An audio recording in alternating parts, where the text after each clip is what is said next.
For our next problem, we'll graph an equation on the rectangular coordinate system, and then we'll state its domain and its range. We have this equation, and first off, we want to identify that it's a circle.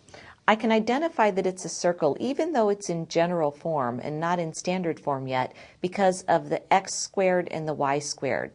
They're on the same side of the equation, and they both have the same positive coefficient, +1. So we know that it's a circle. But before we graph it, we really want to put it in standard form so we can pick out the center and also the radius.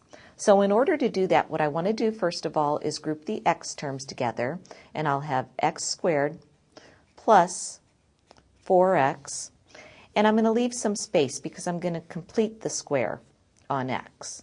Plus, I'll also group the y terms together, and I'll have y squared minus 6y, and I'll leave some space there as well.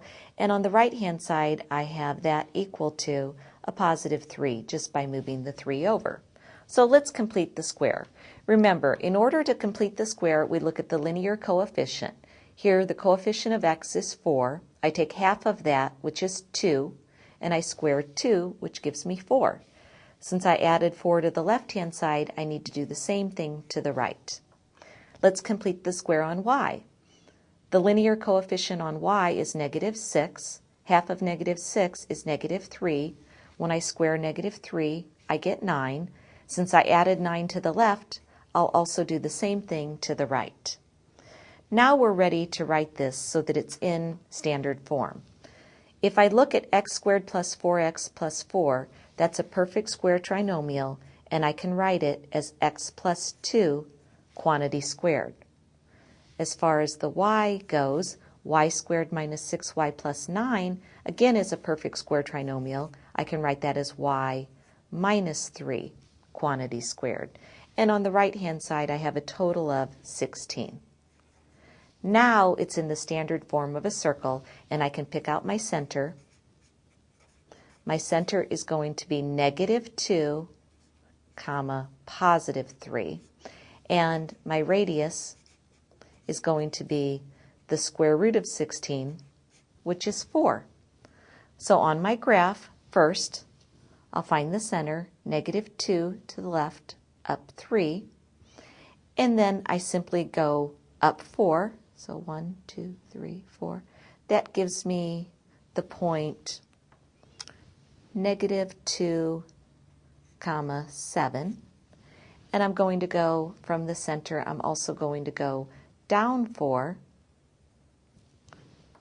That leaves me at the point -2, -1.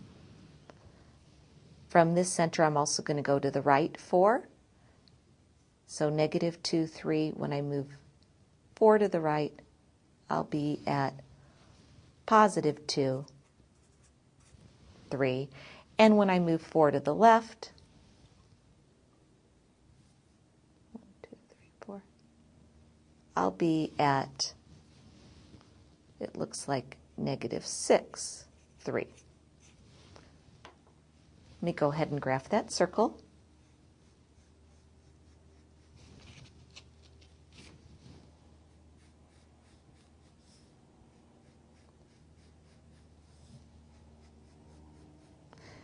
And the last thing we want to answer is, what is the domain and the range of this graph?